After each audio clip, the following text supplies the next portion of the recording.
అల్లు చెదిరిపోయేలా ఉంది Varma, mind blowing. Subscribe చేయండి చేయండి చేయండి, నా ఆవేదనను అర్థం చేసుకోండి. పోలవరాన్ని సర్వనాశనం చేసినటువంటి వ్యక్తి ప్రయత్నం చేసింది నేనే అని చెప్పి నా మీద మళ్ళా చెప్పాల. పోలీసులను అడ్డం పెట్టి రాజ్యాన్ని నడిపినోడు.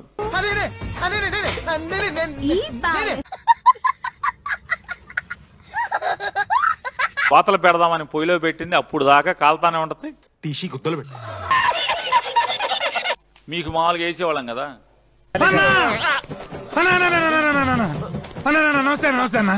నిజంగా తెలుగుదేశం వాళ్ళు పాపం ఎంత కర్మ అంటే, మస్తు షేడ్స్ ఉన్నారా నీలా. అబ్బో కమలాసన్ మీరు మాకేసారు కదా ఇప్పుడు ఫ్యాన్ మీద. అంటే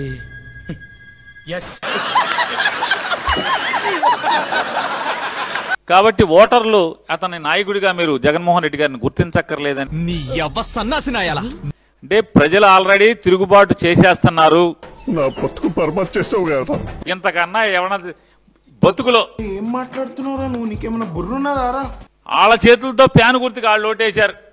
జపాన్ వాళ్ళు అక్కడ ఏవేవో కనిపెడుతుంటే ఈ ఎదవేం కనిపెట్టుకొచ్చాడు చూడు. ముందుంది ముసళ్ల పండగ. ఆ దొంగ సచ్చినాడు అలాగే చెప్తాడు. గట్టిగా కర్రు కాల్చి మీకు ఎక్కడెక్కడ వాతలు పెట్టాలో నాన్నగారికి కొడుకు గారికి ఇద్దరు. అంతే, మీ బాగు మీరు చూసుకోండి. అందరి గురించి ఎందుకు అభిమానం అయితే కొట్టుకోవసరం లేదు. ఎందుకు బతకాలి మనం ఇటువంటి బతుకులు? తెలుగుదేశం వాళ్ళు మీ చేత్తో 683 మంది ప్యాన్ వేశారంటే, కానీ మేము వేస్తాం. అదే మా స్పెషాలిటీ. జగన్మోహన్ రెడ్డి గారి నాయకత్వం బలహీనపడిపోయింది.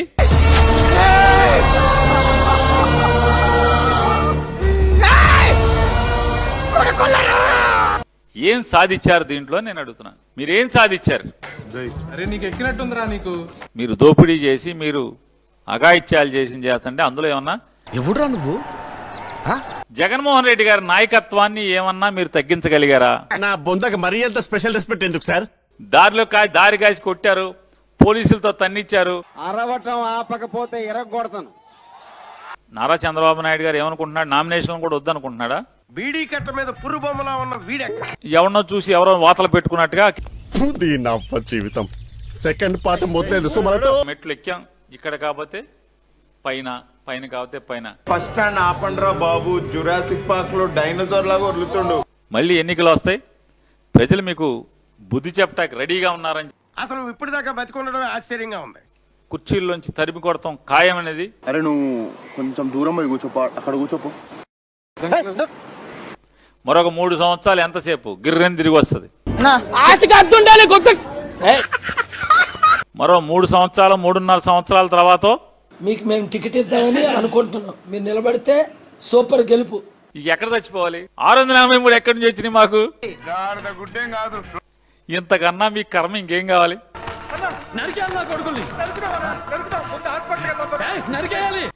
ఏంటి మీరు సాధించేది 13 మాసాల? నోట్ల మేక గుదలు పెడితే నేను ఒకటి అడుగుతానండి, దాన్ని అహంకారం అనాలా లేకుంటే నిర్లక్ష్యం అనాలా? నీతో కొంచెం మాట్లాడాలి బ్రో. తెలుగుదేశం ఏజెంట్లకు కూడా వైసీపీ పైన ఇంత అభిమానం ఉందని నాకు నిన్ననే తెలిసింది. అది చూసినోడు కూడా దరిద్రం పట్టుకుంటుంది. నేను వాళ్ళను ప్రశ్నిస్తున్నా. వైఎస్ఆర్ కాంగ్రెస్ పార్టీకి 683 ఓట్లు వేసిన తెలుగుదేశం పార్టీ ఏజెంట్లకు నా ధన్యవాదాలు. నేను గతంలో కూడా గత 2-3 రోజులు కూడా అబ్జర్వ్ చేస్తున్నా. నోట్ల గుద్దలు పెడితే లంచా కొడుకు 83 ఓట్లు వేసిన తెలుగుదేశం ఏజెంట్లకు నాకు ధన్యవాదాలు.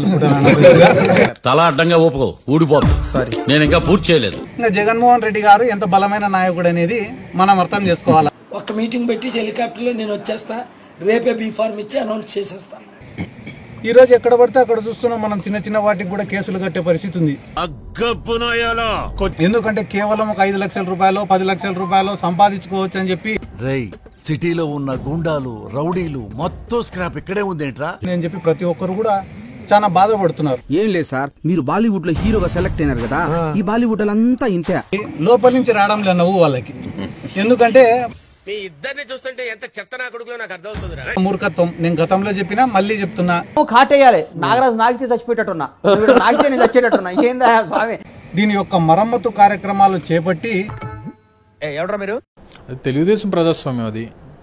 దానికి రాజ్యాంగం ఏమో లోకేష్ గారు రాస్తారు. ఓహో విషయం ఉన్నవాడివే నువ్వు. వీళ్ళు మాకు భారతదేశానికి సంబంధం లేదు. మా ఆంధ్ర రాష్ట్రం అనేటువంటిది మా సొంత రాజ్యం. చిటికలే వచ్చే ఎన్నికల్లో మేము చూపిస్తాం అనేటువంటి కూడా తెలియజేస్తా ఉన్నాం. అది బావాల్సిన ఎక్కడన్నా సరే అసలు ప్రజాస్వామ్యం అనేటువంటిది ఉందా? మొత్తం లాగేశారు కదా, ఏమీ లేదు అక్కడ. సో వీటన్నిటి కూడా సమాధానం చెప్పేటువంటి రోజు వస్తుంది. ఇది ఎలా కాకపోతే ఇంకెలా తయారవుతాడు? మేమంట సర్వనాశం చేసామంట 5 సంవత్సరాల పాటు. బాబు సార్ వచ్చేసారు. సార్ నమస్కారం. గట్ట పదిరింది సార్. పోలవరం పడుకుందంట, ఇప్పుడు లెగుస్తుంది కావాలి పోలవరం. నాకు అర్థం కాల. కొబ్బరి చిప్పకి కోతి దొరికినట్టు చేస్తాడు మందు చూడంగానే. దానిలో వచ్చే కమిషన్ల కోసం మాత్రమే ఆయన కక్కుర్తి పడేటటువంటి కార్యక్రమం చేస్తున్నాడని. అసలు శని నీ నెత్తి మీద తాండవం చేస్తున్నాడు అనుకున్నా గానీ నువ్వే శని నెత్తి మీద తాండవం చేస్తావు నేను గ్రహించలేకపోయా. ఇలా అన్ని పచ్చి అబద్ధాలు చెప్పేటటువంటి కార్యక్రమం చేస్తూ వచ్చే మాకు సన్నాసి సిగ్గు ఎగ్గు లేకోకుండా అబద్ధాలు ఆడటంలో నారా చంద్రబాబు నాయుడు గారిని మించిన వ్యక్తి మరొకరు లేరు. రెస్పెక్ట్ ఇచ్చి మాట్లాడు, మేము కూడా సెలబ్రిటీ. పోలవరాన్ని సర్వనాశనం చేసినటువంటి వ్యక్తి నారా చంద్రబాబు నాయుడు గారు. నువ్వు పాజిటివ్ గా మాట నాకు డౌట్ వచ్చింది, ఇది అక్కడ ఇరికిస్తుండేంద్ర నాయన అని. అమరావతి ఆగిపోయిందంట, ఇప్పుడు అమరావతి పరిగెత్తుందేమో నాకు అర్థం కాల. నేను చూశాను అమరావతి భలే పరిగెత్తుంది. బొచ్చు లేదు మొటాకాయ లేదు, ఎట్లా ఉన్నాడు తేడాగాడు. సోమవారం పోలవరం వెళ్ళేవాడు, ఇప్పుడు వెళ్ళటం మానేశాడు. మోహన్ చూడు, నేను అడుగుతా ఉన్నా, మంత్రి అవడానికి ఇష్టం లేదా? నాకైతే నమ్మకం లేదు. కనీసం డిపాజిట్లను వస్తే లేదు చూడండి. జగన్మోహన్ రెడ్డి గారి పరిపాలనలో అనేకమైనటువంటి సంక్షేమ కార్యక్రమాలు అమలు చేశాం. వాడివా నా కూసుండు కాడి నుంచి కుమ్ముతూనే ఉండవా? మరి ఇలాంటి ఇంట్రెస్టింగ్ అప్డేట్స్ కోసం షేర్ చేయండి, లైక్ చేయండి, సబ్స్క్రైబ్ చేసుకోండి. ఫైనల్ గా గంట కొట్టడం మాత్రం మర్చిపోగా.